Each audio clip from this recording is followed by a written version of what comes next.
Shalom, salam sejahtera untuk kita semua.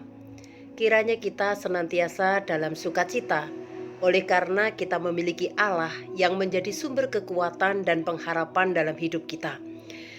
Saat ini kita akan mendengar dan merenungkan firman Tuhan. Mari kita berdoa terlebih dahulu. Bapa, kami bersyukur untuk setiap perjalanan hidup yang dapat kami tempuh sampai pada saat ini. Kami dimampukan untuk dapat melewati dan menjalaninya oleh karena pertolongan Tuhan. Saat ini kami akan mendengar dan merenungkan firman-Mu. Kiranya Tuhan memberkati kami, baik kami yang akan mendengarkan maupun juga hamba-Mu yang akan menyampaikan. Kiranya Roh Tuhan yang akan memimpin dan menyertai kami. Dalam nama Tuhan Yesus kami berdoa. Amin. Firman Tuhan pada saat ini kita akan membaca dari Kisah Para Rasul pasal 9 ayat 36 sampai 43. Saya akan membaca untuk kita semua. Demikian firman Tuhan. Di Yope ada seorang murid perempuan bernama Tabita, dalam bahasa Yunani Dorcas. Perempuan itu banyak sekali berbuat baik dan memberi sedekah. Tetapi pada waktu itu ia sakit lalu meninggal. Dan setelah dimandikan, mayatnya dibaringkan di ruang atas. Lida dekat dengan Yope. Ketika murid-murid mendengar bahwa Petrus ada di Lida, mereka menyuruh 2 orang kepadanya dengan permintaan, "Segeralah datang ke tempat kami." Maka berkemaslah Petrus dan berangkat bersama-sama dengan mereka. Setelah sampai di sana, ia dibawa ke ruang atas dan semua janda datang berdiri dekatnya. Dan sambil menangis mereka menunjukkan kepadanya semua baju dan pakaian yang dibuat Dorcas waktu ia masih hidup. Tetapi Petrus menyuruh mereka semua keluar. Lalu ia berlutut dan berdoa. Kemudian ia berpaling ke mayat itu dan berkata, "Tabita, bangkitlah." Lalu Tabita membuka matanya, dan ketika melihat Petrus, ia bangun lalu duduk. Petrus memegang tangannya dan membantu dia berdiri. Kemudian ia memanggil orang-orang kudus beserta janda-janda, lalu menunjukkan kepada mereka bahwa perempuan itu hidup. Peristiwa itu tersiar di seluruh Yope, dan banyak orang menjadi percaya kepada Tuhan. Kemudian daripada itu, Petrus tinggal beberapa hari di Yope, di rumah seorang yang bernama Simon, seorang penyamak kulit. Sampai di sini pembacaan firman Tuhan. Tentu yang berbahagia adalah setiap orang yang mendengarkan, merenungkan, dan melakukannya dalam kehidupannya setiap hari. Bapak, Ibu, saudara-saudari yang dikasihi Tuhan, bagaimana pendapat saudara tentang memberi? Apakah memberi itu berkaitan dengan pelipat gandaan? Artinya, ketika kita memberikan sesuatu kepada orang lain, itu sama halnya kita sedang menanam pohon yang kita harapkan hasilnya berlipat kali ganda? Bisa jadi kita akan menjawab ya, karena ada firman Tuhan yang mengatakan dalam Lukas pasal 6 ayat 38, "Berilah dan kamu akan diberi suatu takaran yang baik, yang dipadatkan, yang digoncang, dan yang tumpah keluar akan dicurahkan ke dalam ribaanmu. Sebab ukuran yang kamu pakai untuk mengukur akan diukurkan kepadamu." Apakah ayat ini memang bermuatan tentang memberi secara finansial atau berbentuk barang? Kalau kita memperhatikan di ayat 38 dari Lukas pasal 6, itu kaitannya adalah tentang hal menghakimi. Bahkan dalam perikop sebelumnya pun berbicara tentang mengasihi musuh. Bapak, Ibu, saudara-saudari yang dikasihi Tuhan, memberi dalam hal ini tidak selalu dalam wujud materi, tetapi bagaimana kita memberikan hati, memberikan pengampunan, memberikan kasih, memberikan kepedulian. Dan tentu kalau kita mendasari dalam memberi itu dengan motivasi berlipat kali ganda, kita harus memikirkan ulang, apakah memang Tuhan mengajarkan bahwa memberi itu pasti akan mendapatkan ganjaran berlipat kali ganda? Bapak, Ibu, saudara-saudari yang dikasihi Tuhan, pemahaman itu tidak selalu salah, tetapi juga tidak sepenuhnya benar. Karena itu, mari kita belajar tentang apa yang dilakukan oleh Tabita atau Dorcas.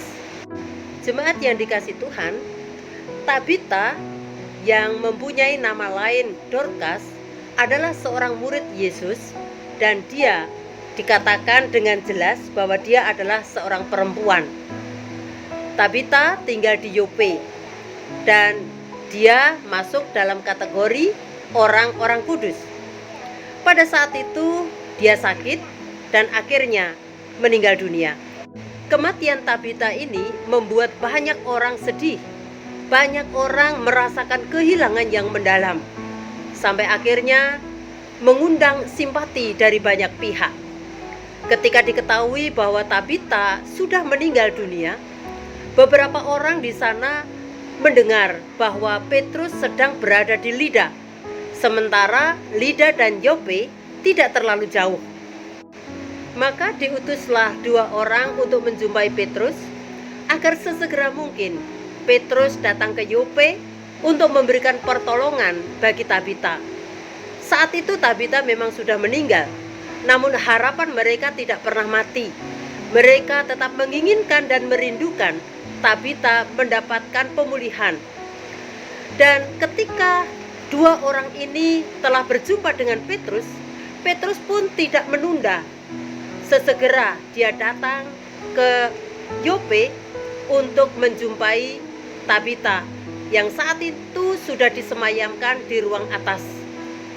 Rasa simpati yang diterima oleh Tabita, baik dari kelompok atau komunitas orang-orang kudus dan bahkan oleh Rasul Petrus sendiri, tentu berkaitan dengan apa yang dilakukan oleh Tabita semasa hidupnya.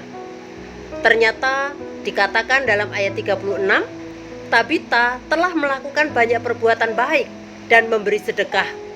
Lalu kalau kita memperhatikan di ayat 39, ketika Petrus sudah datang dan berjumpa dengan banyak orang di sana, ternyata ada janda-janda yang mengelilingi mayat Tabita dan mereka sambil menangis.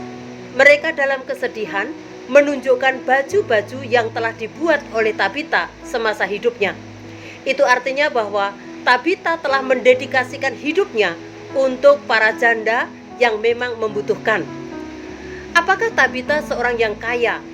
Apakah Tabita seorang yang mempunyai kedudukan dalam masyarakat? Tidak dijelaskan di sana. Tetapi bisa jadi kehidupan Tabita sangat tergantung dengan jarum dan benang yang ada di tangannya. Dia memiliki talenta untuk membuat baju, dan keterampilan itulah yang dia pakai untuk menjalani kehidupan dengan berbuat baik, memberikan sedekah kepada kaum janda yang ada pada waktu itu. Pastinya tidak semua janda yang ada di sana, tetapi janda-janda yang memang sangat membutuhkan uluran tangan dari Tabita. Bapak, Ibu, saudara-saudari yang dikasihi Tuhan, nampak sepele bahwa hanya 1 poin yang dilakukan oleh Tabita, yaitu peduli dan memperhatikan kaum janda dengan membuat pakaian buat mereka. Ada kemungkinan bahwa tidak setiap bulan memberikan pakaian, atau barangkali hanya setahun sekali. Tetapi yang jelas apa yang dilakukan oleh Tabita terkesan di dalam hati dan pikiran mereka, sehingga para janda ini merasa kehilangan yang mendalam ketika Tabita mengalami kematian pada saat itu. Mereka sangat sedih, mereka sangat berduka. Mereka berharap Tabita dapat hidup kembali bersama dengan mereka atas pertolongan Tuhan melalui Petrus pada waktu itu. Kita lihat bahwa perhatiannya kepada para janda, namun yang memberikan simpatik dan perhatian kepada Tabita semasa sakit sampai akhirnya meninggal, itu bukan hanya mereka yang menerima kebaikan dari Tabita, tetapi juga komunitas orang-orang kudus memberikan perhatian kepada Tabita. Mereka turut merasakannya. Perbuatan yang baik tidak ada istilah kecil atau besar, tetapi semua akan mendatangkan dampak yang lebih besar. Bapak, Ibu, dan saudara-saudari yang dikasihi Tuhan, Tabita telah menabur kebaikan, dan apa yang ia lakukan tidak akan pernah sia-sia. Dia lakukan sesuai dengan apa yang ada padanya. Dia tidak mencari-cari kesempatan, dan dengan motivasi yang benar, yaitu sebagai persembahan yang berkenan kepada Allah. Tabita tidak pernah memikirkan bahwa apa yang ia lakukan akan berlipat ganda dan akan kembali kepadanya. Tetapi dia lakukan semua itu sesuai dengan kemampuan dan kapasitasnya, dengan ketulusan hati sebagai persembahan yang berkenan kepada Allah. Kita bisa belajar dari apa yang dilakukan oleh Tabita. Dari yang ada padanya, dia tetap bisa memberi bagi orang lain.